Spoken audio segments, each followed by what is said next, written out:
All right. All right. So we're a couple of minutes after 7, so we'll go ahead and get started. Thank you, everyone, for coming out this evening at your home or wherever you choose to do your Zoom meetings.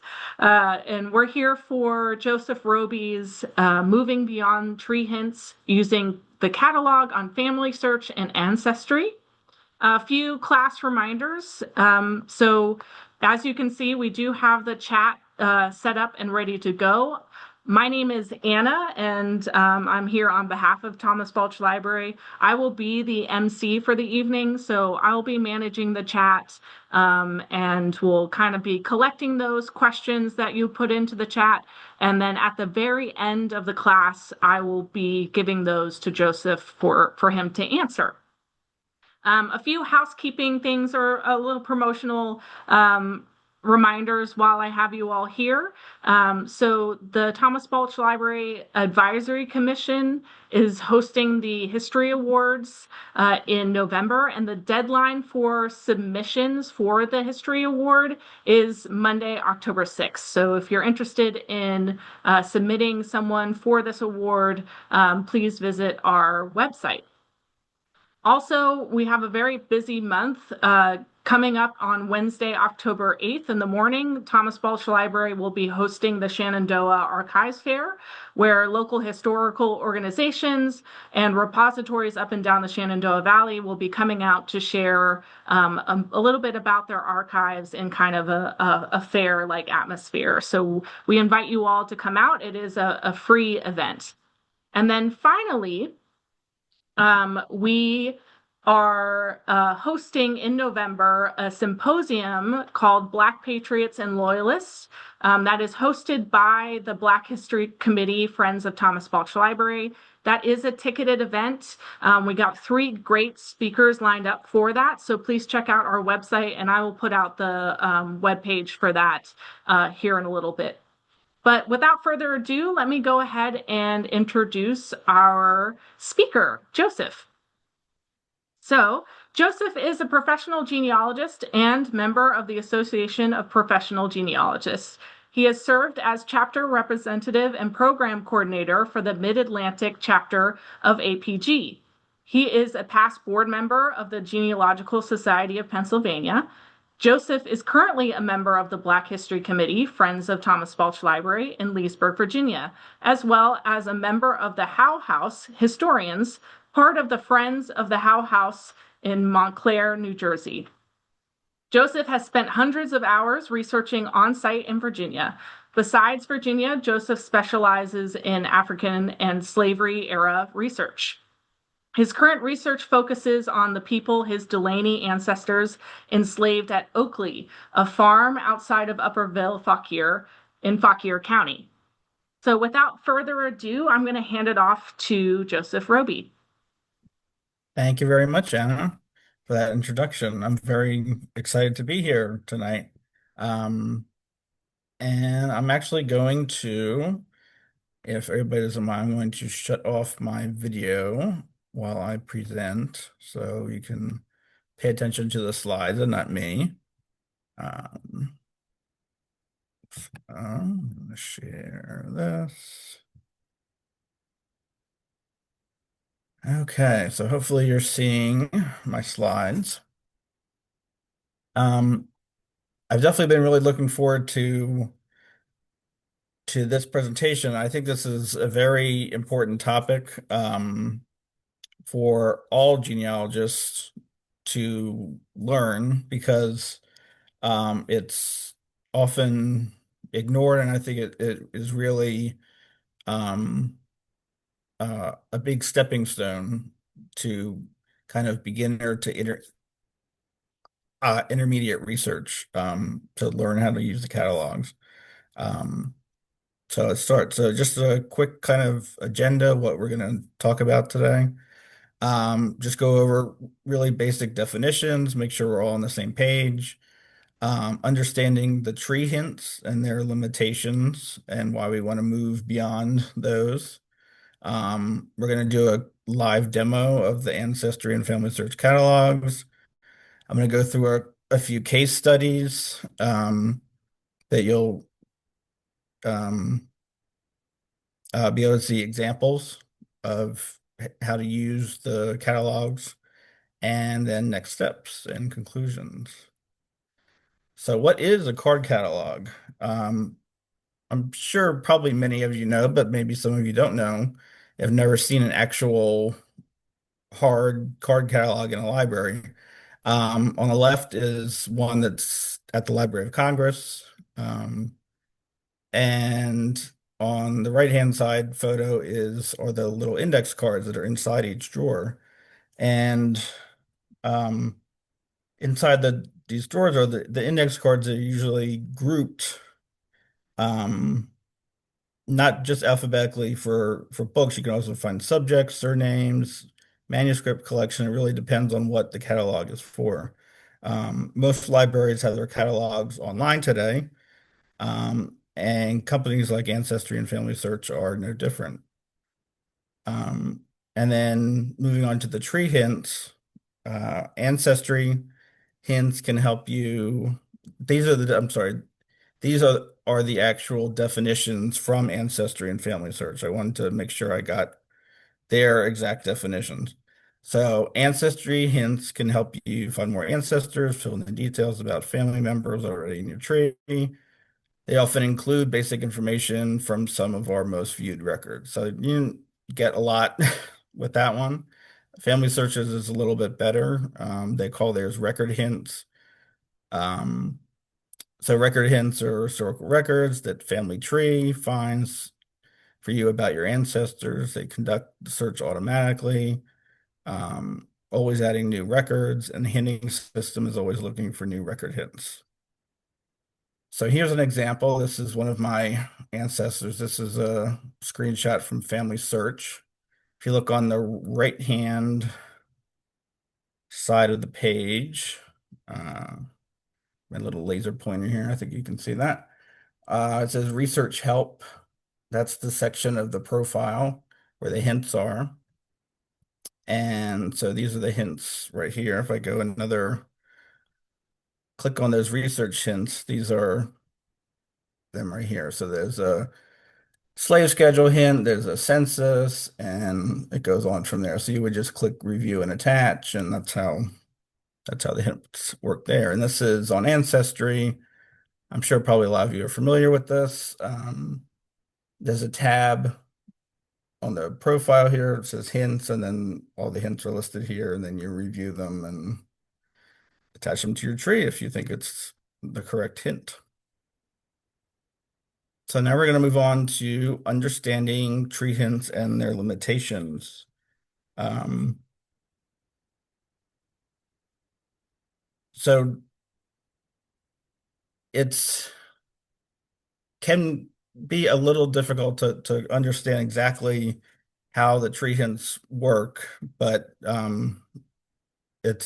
and Ancestry and Family Search don't make it exactly very easy to understand either. But um, so the tree hints arise from they match your data that you enter into the profiles from your family tree with existing records, photos, documents, and other users' tree data that's already in Ancestry and Family Search. But the accuracy and completeness of your profiles strongly influence the quality of tree hint suggestions. So, however, if the majority of other users have the incorrect information in their tree, that incorrect information will get suggested to you as though it was 100% correct. So that can obviously cause some issues. Um, and possible um, uh, uh, some possible pitfalls with hints. You can have uh, same named individuals, so the hints algorithm will has usually has a pretty hard time with that. Um, and also, if you are relying on hints alone, that will give you incomplete information. Um, and if you start attaching hints to somebody in your tree and it's the wrong person, you could spend a lot of time climbing the wrong branch of your family tree. You could be you could be building someone else's tree for them. Um, and of course, if you just are using hints, um, you are not using the analytical part of your brain really that um, uh, a genealogist um, is really needed for genealogy. Um, and so one question that I've always wondered about hints and actually just putting this presentation together, um, I tried to find the answer and it was very hard to find the answer to this.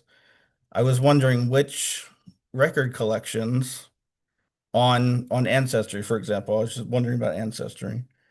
Which record collections does Ancestry use to create the hints? I knew it wasn't all of them. So I tried for months to get an answer directly from Ancestry, and I never got an answer. Eventually, I found this comment on this YouTube video that was 9 years old. Actually, the comment was 8 years old. Someone had the exact same question I did, and Ancestry said the top 10% of our most popular databases are included in the hint algorithm. So you can go to the card catalog and sort the complete list of databases by popularity, which is absolutely true. So um, we're gonna get into the catalog and we're gonna show you how to do that.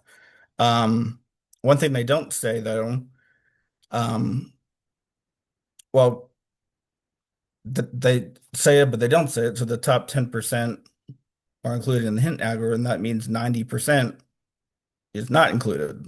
So you're only getting 10% of the databases in your hints. Okay, now we're going to move to the live demo portion of the program.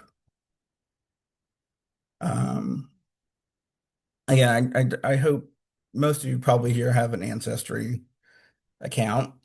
I wanted to start the demo actually on this page, which is you get to it on by going to search and all collections. So again, there is nothing wrong with searching like this. It's just kind of showing you another way to get more records. But if I just type John Smith in here and you're only going to get certain records, and you may not get exactly what you're looking for. Um, so if you hit search, you can look at categories, but you can also go right here to card catalog. So if you go right here, I open a couple of tabs here. So this is the card catalog. It is listing of all the record collections. So Ancestry goes back and forth. They either call them record collections or databases. You'll hear me use those words interchangeably tonight. So right now, Ancestry has 33,869 collections. And so this is the beginning of the list. They're sorted by the date added. You can do it by collection title, date updated, date added, and record count. So if I did record count, you'll see the public member trees. There's what 15 billion, 788 million, et cetera, et cetera. So and then updated, you'll see that. So the title, let me actually go back here. So you use these search boxes here, title and keywords, to find the record collection you're looking for. And I'm going to show you in a minute kind of the best ways to do that, but I want to go through the rest of this page first. for the filters, you can filter these collections by categories. So birth, marriage, death. You can just do birth, baptism, christening. You can then filter by place. So we can do USA. Let's just do, I don't know, District of Columbia. And then you can do by year. So we got 1900s.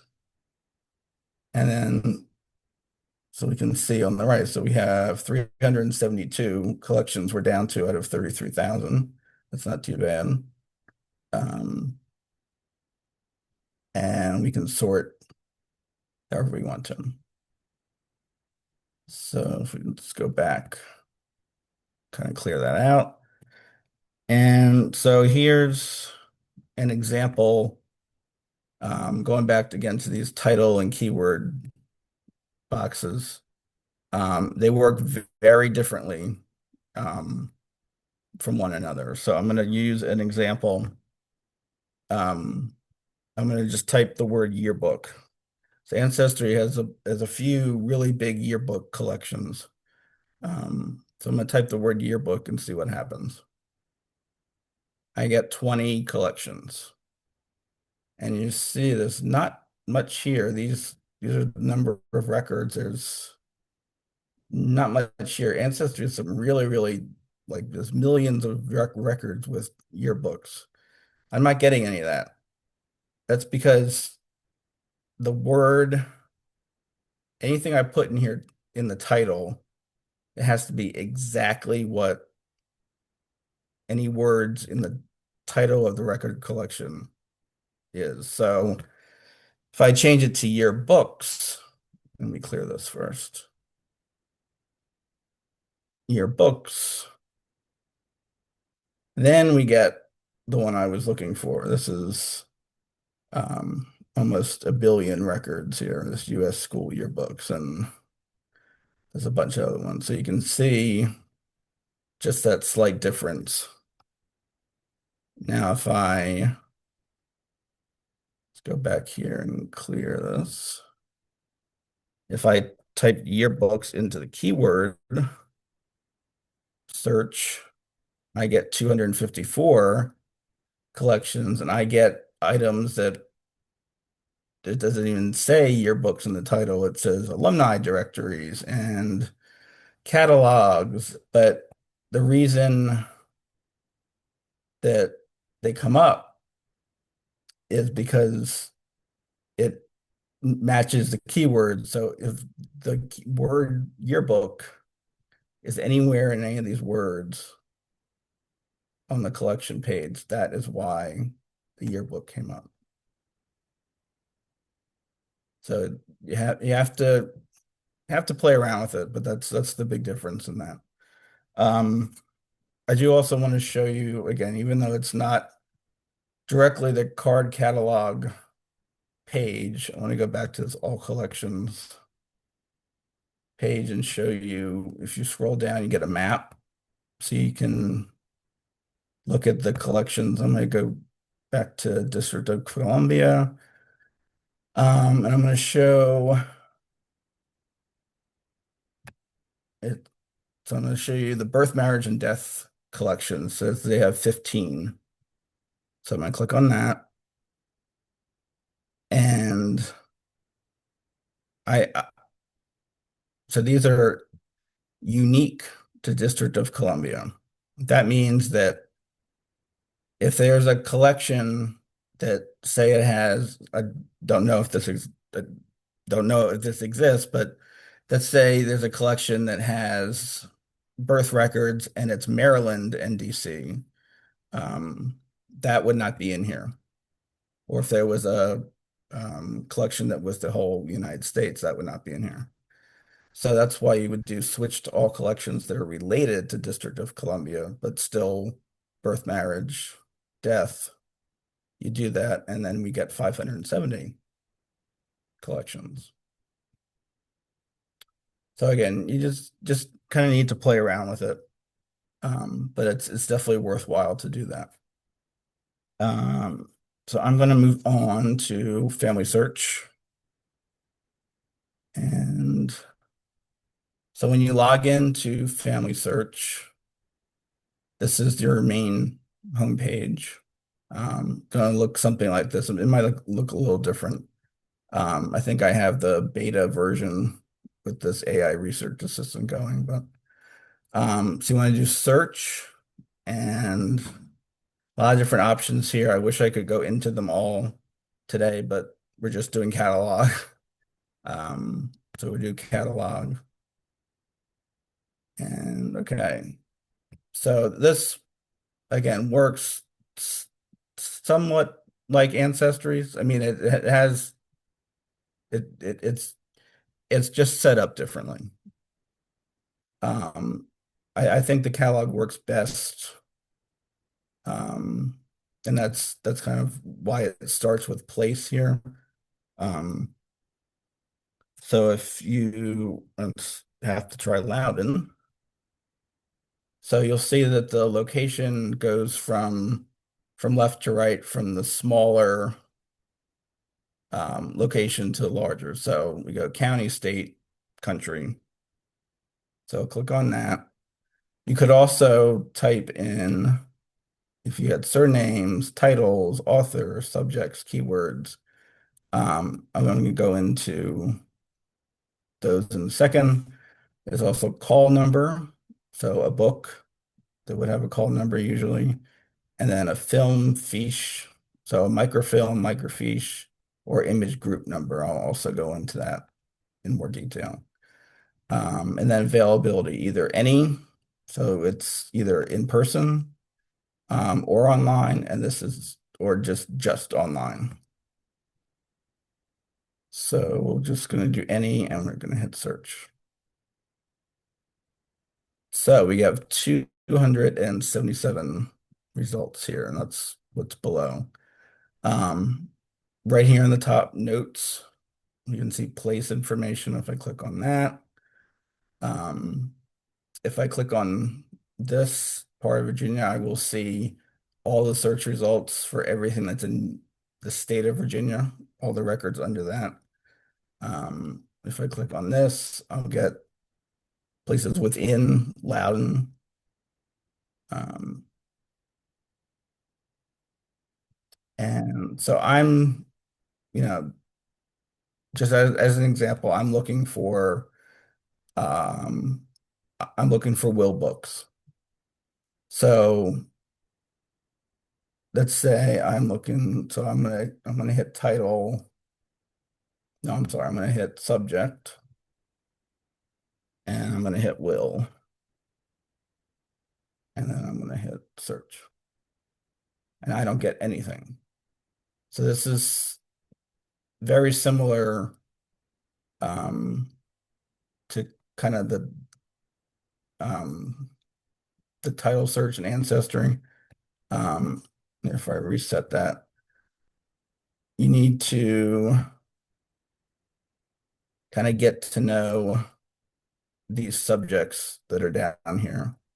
So if you scroll down, you'll see that they have probate records and probate record indexes. So that's where you'll find most of the will records. So here's one that looks good.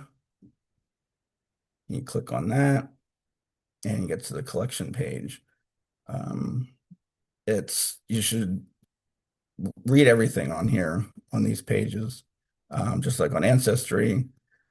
The author, so who is the record custodian? This is the Loudoun County Court. These notes are probably the most important thing on this page, actually, usually, because it sometimes the notes are just a few words, sometimes they're paragraphs and paragraphs of information, but it's usually very descriptive and very, very good information to know. So scrolling down here, we'll see this is actually how you get to the records. And so these are the actual will books that it's showing here. So these are divided into all the different microfilm reels that have now been digitized. This is their physical location at FamilySearch. The actual shelf at FamilySearch, the film number, the image group number, and then these symbols. So if I click on, say, I might be, I'll have to see if I'm logged out or not. If I click on this, you'll see it says image available. You have to access it at a Family Search Center. So that means you can't view these from home. You have to go to a Family Search Center, and if you go on the Family Search website, they'll tell you where one is. You have to log into their Wi-Fi and go find that. So that's a camera with one of those little exclamation point. A magnifying glass means there's an index. However, I find this not all the time, but for some reason this happens, and of course it happens with the Loudon records. There's no index. They were lying. Um, but that's okay. And then the camera that does not have an exclamation point means that you can view the images. So you click on here and then you click on one of these and you can actually see the image of the book. And I'm going to go into more detail a little bit later of that page. And then this other symbol here is the full text transcriptions. So if you click on that, they'll explain how to filter here. And so this is everything in this will book that was transcribed, and you can search, you can filter over here. I really wish I had time to go into this more, but I highly suggest that you try full text search because it's amazing what that can do. Okay. So if I go back here and I'm going to show you what happens if you use surname. So let's just say because Carter is a very big name in Loudoun County. Let's see what happens if I do Carter. I get nothing. But if I change it to all of Virginia, I get some results. And that's just because there just happens to not be a book or collection that is just Loudoun County that's about the Carters. That just means that the Carters usually expand more than Loudoun County or so. Usually typing surnames isn't a great idea. Usually there aren't too many surnames unless it's in the name of a book. And it's the same thing kind of with author. I'm going to, yeah, I'll keep Virginia here. No, I'm not going to keep Virginia.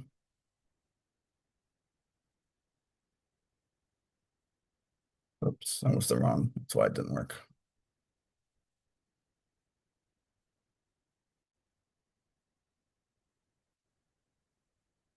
Sorry about that.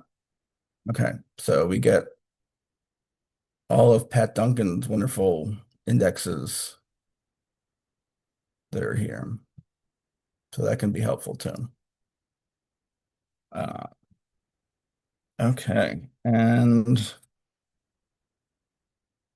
the next one, which I'm not going to actually spend too much time right at the moment because I'm going to really go into these with detail, or the call number and the image group and all that. So I'm going to skip that for now. I almost always just keep it on any availability. I find online sometimes it misses some some of the collections that are part online, part locked from home. So I usually keep it on any. Okay, so let me get back to the presentation. Hopefully you are seeing my slides again. If not, hopefully Hannah will tell me. Okay. Um, One thing before we get into the case study examples, um, it's important to spend time doing a research plan before jumping into any research. It's very tempting, and I've done this a whole lot, a whole lot myself, to just go in, start typing a name and searching, and 4 hours later, you've gotten somewhere, but you're all over the place. So just take a few minutes and figure out, what, when, where, why you're looking for, come up with a research question. And so here's my question for the first example. When did Mary Eliza Powell of Middleburg, Loudoun County marry Henry Grafton Dulaney? So the case study, besides looking for that information, I'm going to be illustrating using the film numbers on Ancestry to find original records on FamilySearch. So here is Mary Eliza Powell, their great grandmother. Um, you may be familiar. She also wrote a famous diary during the Civil War. Okay, so here's the card catalog again. I'm going to look for Virginia marriages in here. So I just use keyword search. I type Virginia marriages. And, I get some on here that make sense for Virginia marriages. Some are obviously not. Virginia says, it says Maryland, but or DC. So, but I'm gonna then sort it by record count, and I get more of what I'm looking for. So actually, the second one is Virginia U.S. Select Marriages. So I'm gonna try that one. And this is that page, the collection page. And if you scroll down, you see, just like on FamilySearch, this is the notes section, basically. It says the source of information and any other information about this collection. But this one is very sparse. It says it includes marriage records from Virginia, and you can learn more about this collection at the FamilySearch website. So keep that in mind, that this is basically just a FamilySearch collection on Ancestry. So I'm searching for my ancestor, and this one looks the closest to my ancestor. So here's the record. It's just an index, there's no image. And you'll see on the bottom of the index, there's an FHL film number, the Family History Library, which is in Salt Lake City, film number, and then a reference ID. So I can take that film number and take that over to FamilySearch and hopefully find the image that that index came from. So going to the catalog, I'm going to go to the film fiche image group number. I'm going to enter in that number that was in the index, 2048468, and hit search. And I got one result, which is usually what you should get. And then it's the marriage registers for the state of Virginia. So I click on that, and there, it mentions in here that I can view the collection, and there's a link to that. So um that's going to come back in a couple minutes too. Um So if you scroll down the page, these are all the counties. Um, you'll notice that, um, actually, I'm sorry, on the previous page, it said on the bottom of the screen here, microfilm of original records at the Virginia State Library, which is the Library of Virginia now in Richmond, Virginia. Um, so scroll down the screen, you see the different counties, all the different digitized microfilm. Um, and unfortunately, it looks like most of these are locked from home.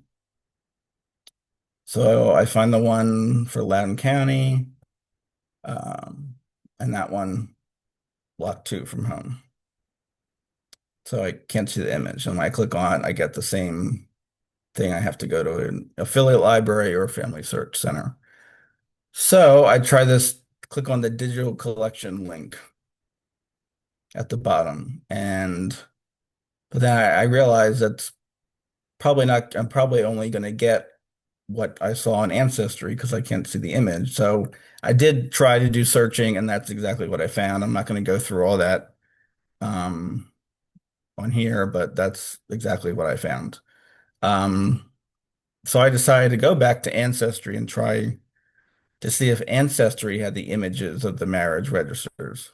And I searched for Virginia marriage registers in the card catalog.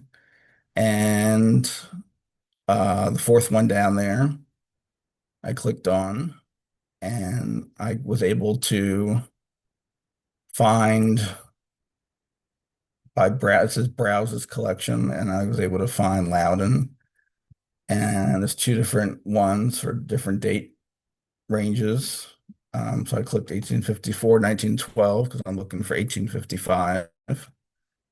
And I got the images. So here's 1853, and I find 1855 in my ancestor's marriage record. If you look at the icons on the bottom of the screen that I'm gonna blow up. I'm sorry. Here's a blow up of my the ancestor's um, marriage record. That I know it's hard to see. But these are the icons on the bottom of the screen. The one on the left that looks like a piece of film. Um, if I were to click on that, that would open up the digitized microfilm. You could see it and scroll through it, just like if you were sitting in front of a actual microfilm reader. And then you have the 334 images. And then on the right here, this one that's grayed out is for indexes. So if this collection was indexed, I would be able to have the index. Um, but what's weird is that this collection is indexed for whatever reason. And I've tried to get answers from Ancestry, and they say that they'll fix it, but they haven't. They did not index Loudoun County. Um, this Loudoun, I think they indexed the more recent Loudoun County ones, but not this one. So you can't always trust that a collection is fully indexed. Okay, so back to the first search result for Mary Eliza Powell, and this has another FHL film number. So we're going to try again um, with there.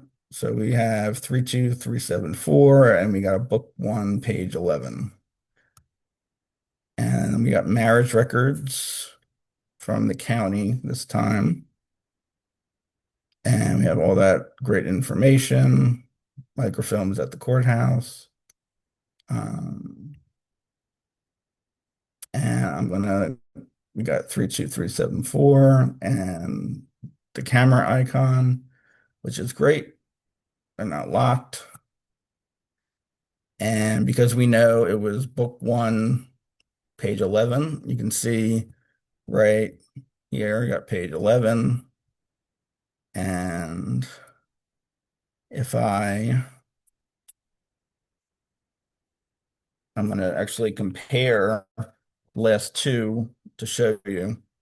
Um, so the one on the top is the Library of Virginia's copy that we looked on Ancestry that was hard to read. The bottom one is the county's copy, which is on FamilySearch. Um, Now you can tell these are actually from different books because these numbers are different. These are different lines. So 2728 and 3132.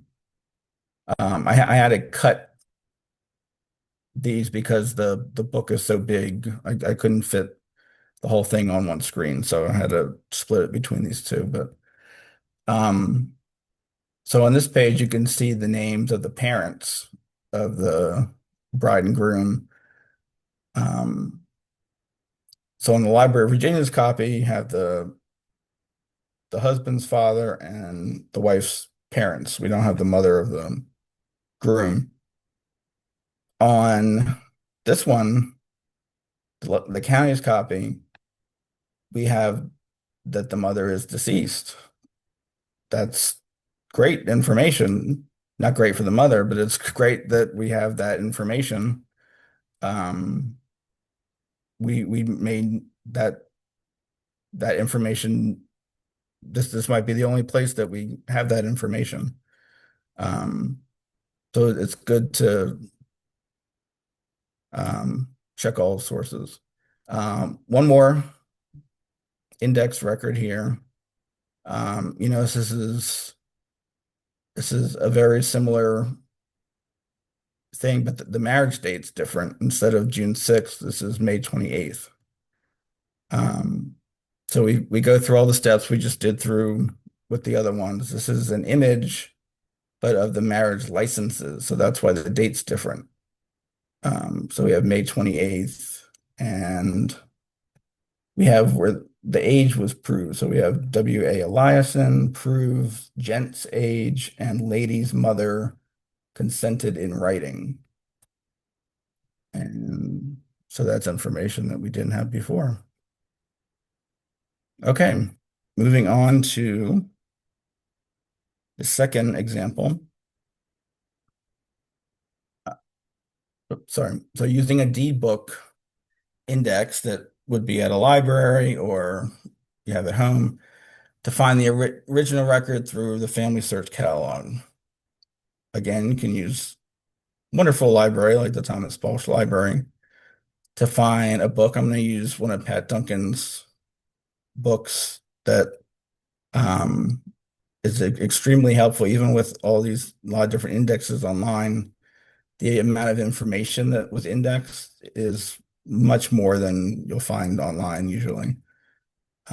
So I just take a look one part of that here. This is from Deed Book 2W, page 132. I'm going to be looking for that information, the actual image of that, sorry. So I'm going to the FamilySearch catalog again. I'm going to search for place, Loudoun County, and I'm going to put the keyword deed in. So if I look on here, I'm going to be opening up land and property because that's usually where the deeds are. And I find the deed books 1757 and 1901. And this looks what I want. And we have the camera icons, and that looks great. And then we find the 2W. So this digitized microfilm is actually has three different deed books in it. Has 2W, is the second of three in here. So once we open that up, we have 652 images. The first book is 2V. So that's the one before. So we don't want that one. So we're going to skip ahead and scroll down the page till we find 2W. And you can see this. This says 2W here. You can also zoom in a lot. The spine of the book also says 2W. And so now we are a few images later. We're at image 229. A lot of these deed books, will books have internal indexes. And usually, I'm not going to say always, but usually the indexes that you'll find in books or online will match the indexes you'll find here, but sometimes they are different. And a lot of times, if you're looking, um, like for one different record, you may start browsing through here and say, "Oh, I found something else that I want to look at." So here is the one we want. This is George Carter's executor to William Wright, and that matches that. So we're on image 229. Now we want page 132, and we're on like page probably 3 of the book. So because there's 2 pages to the book, there's 2 pages per image. I mean, you can just kind of guesstimate how many. Um, you can wait, just kind of guesstimate the number image to go to. So I guessed image 299, but I've been doing this for years. So, um, and I got very lucky. I got page 134, only one away. So just go back 1 page and we got it. So image 298, I zoom in and this is the beginning of it. Um, and actually, if you go back to the previous entry, this is all, it's also about George Carter. So now if I am researching him, I'm going to want to go back and see what that previous one was. Um, so now I have that. Okay, last example is using image-only collections on Ancestry. Um, Now, a lot of people don't know that Ancestry has image-only or browse-only collections. Some people just think FamilySearch has that, but they do if you go through the card catalog. Um, so my example is to look for personal property tax records. So I'm going to put property taxes in the keyword box. Third one down is Virginia U.S. personal property tax records. Um, and you'll see there's nothing to search. There's no search boxes at all. Only the browses collection on the side there. So if I pull that down, um, I highlighted the county of Loudoun. You may also notice that right above it is County of Loudoun misspelled, um, which I'll get into in a second. But this one, again, if you scroll down the page, it has a lot of really good information explaining what personal property tax records are and how to use them and the history behind them. So if I click on County of Loudoun, I get these year ranges. I'm looking for an African American man right after the Civil War to see where he's living. So I'm going to click on the 1867, 1868 reel. But before I do that, I did want to kind of give you this little cheat sheet. And I can put it in the chat when we're done too, or maybe Anna can send it out with the recording later. Ancestry, because the original microfilm from the Library of Virginia organized it this way. This is how Ancestry has it too. Um, the the personal property tax records are grouped by the counties this way. And so Loudons are all spread out through these. So like the first one's counties of Lancaster, Lee, and Loudoun, part one. There's 1882 is in there. The Lee and Loudoun, um, I don't know what, maybe I made a mistake. Maybe it should be 1887, 1890, but sorry about that if it said that. But it's all over the place. And there's even one that is a misspelling of Loudon, and there's 1897 in there. So um, again, it it took me a while to figure all that out. Um, so here's an image from the personal property tax records. Have to scroll through these one by one. Um, so I'm on image 300 of 624 and scroll in, zoom in, and you see Henson Willis, who I'm researching, and he's living or employed by um, Townsend Seton. And that's some really great information. This is before 1870. So I can now research Townsend Seton and find out where he was living um, prior to the Civil War, during the Civil War, and also in 1870, and um, possibly find out more info about Henson, and possibly Townsend Seton enslaved Henson if Henson was enslaved. Um, Henson was actually probably free during the war, but I'm not going to get deep into the weeds about Henson. So next steps. What do you do when you have all this information from the catalogs and all these different record collections? Um, well, for me, with the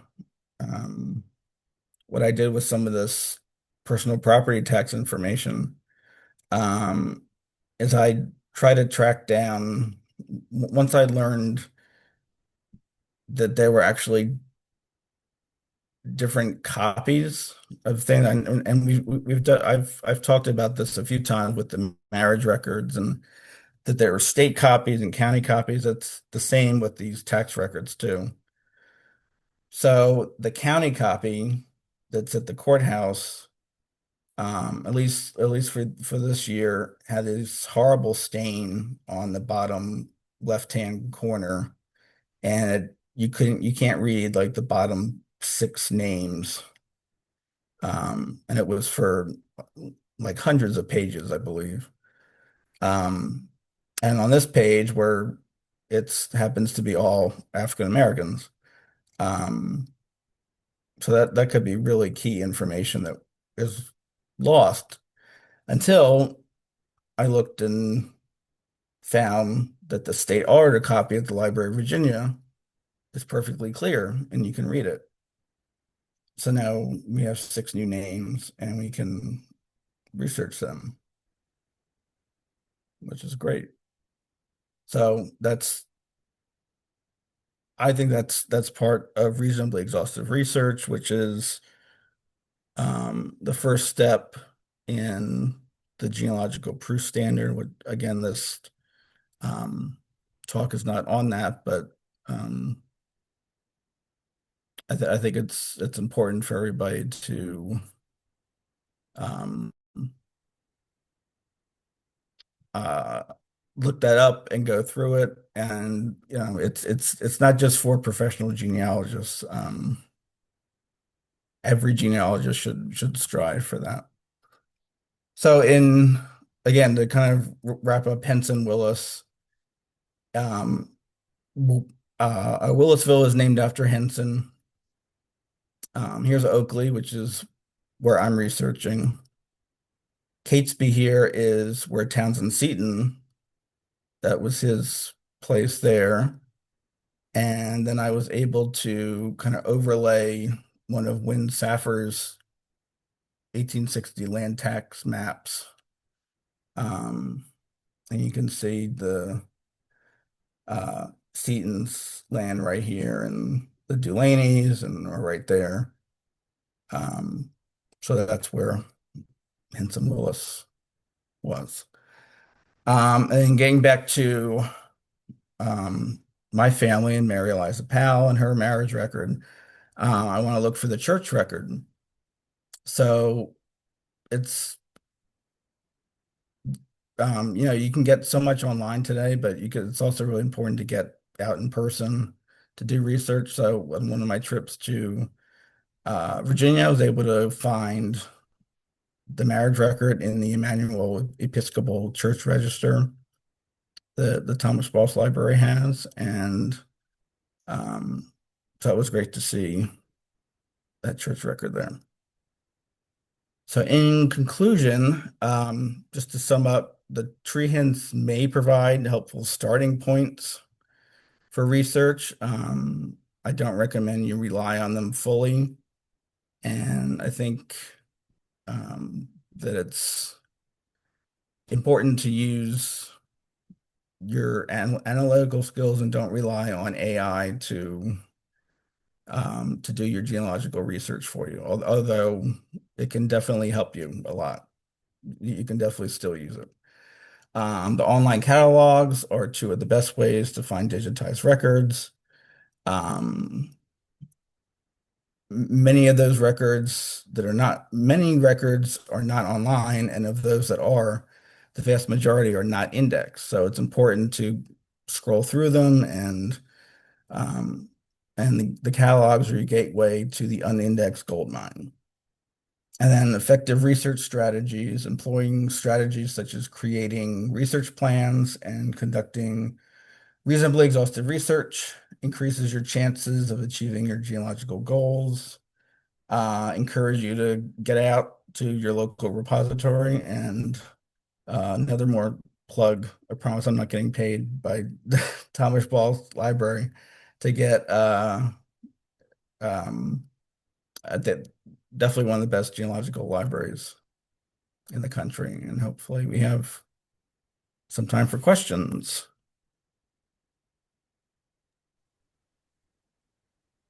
Yes, thank you, Joseph, for that awesome presentation. I just a personal anecdote.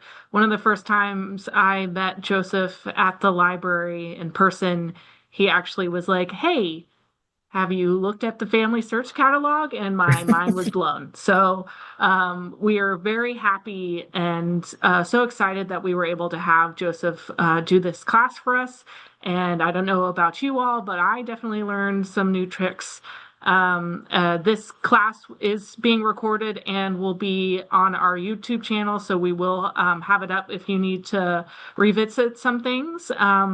But in the meantime, if you all have any questions for Joseph about what he covered today, please feel free to set that in the chat and I will go ahead and relay them to Joseph. And I can actually maybe while you're doing well, let me just say I can also, if we have maybe a little bit more time, um I have a little trick that I forgot to mention about how to sort hints by a particular collection. Um, Yeah, go for it. okay, I forgot. So I'm not going to take credit for this. This is Randy Seaver, his blog. Um, but this is using the mining ancestry.com hints from a specific collection tool. Um, so basically, he found a way to manipulate the URL to um, get the hints in one specific record collection. So let me show you how to do that. So if you go to your home page, you just go to hints here. Let's just do this. Okay. So I'm going to open this. Sorry. So this is what you want to have here. You want this at the end of it. This number is unique to your tree. So when you um, if you go into your tree, you're going to have a different number here, but so you want to make sure that's there. You make sure it's got all this, the hint, question mark, HF equals, all of that. And then the number at the end is the number of the collection. So Ancestry numbers all their collections. So if I click on one, you'll see that this one is 3540. So I can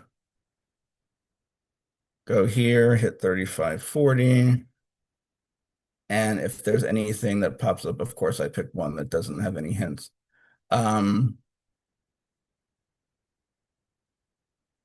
let's try something major real quick. Oh, not that one. All right, 7163.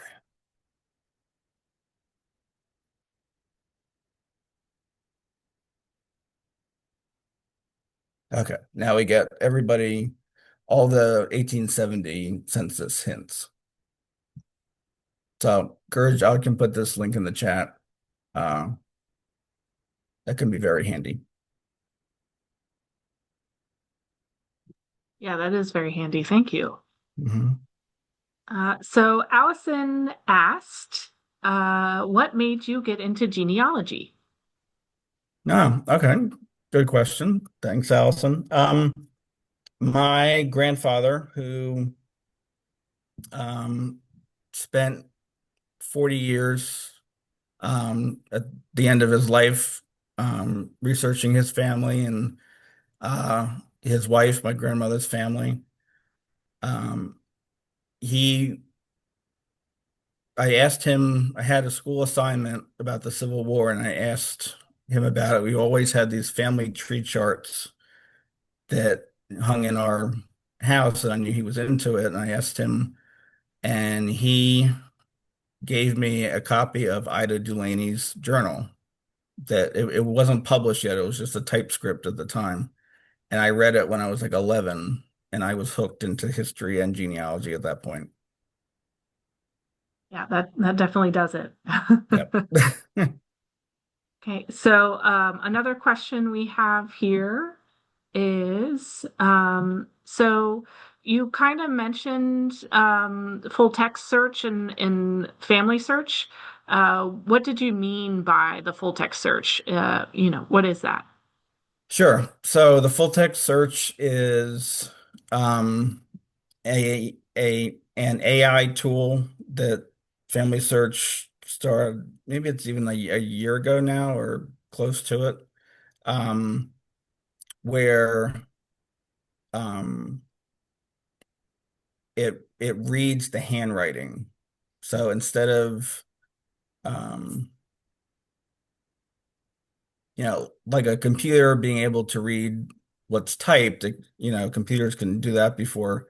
They trained AI to be able to read handwriting, and that has kind of been a game changer that you don't have to just see, like the name of the person who had the will. You can see every single word and person that was named in the will.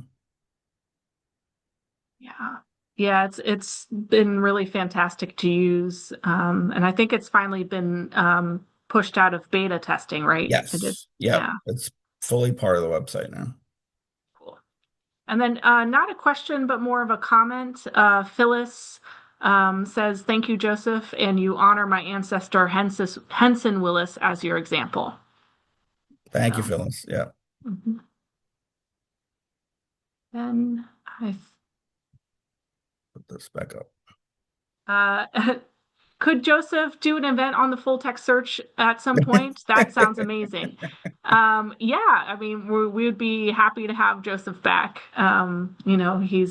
He's not only a Black History Committee member, friend of the Thomas Balch Library, he is also a friend of the Thomas Balch Library. So We love having him do these classes for us, and we also love to occasionally see him in person. So Right. thank you all for coming out and spending the evening with us. Like I mentioned before, this class has been recorded and will be posted on to our YouTube channel. If Joseph has any links or anything that he mentioned in the class, we'll send that out in the post-class email along with the link to the YouTube video that we'll post on the library's channel. So again, thank you all so much, and we hope to see you again sometime soon.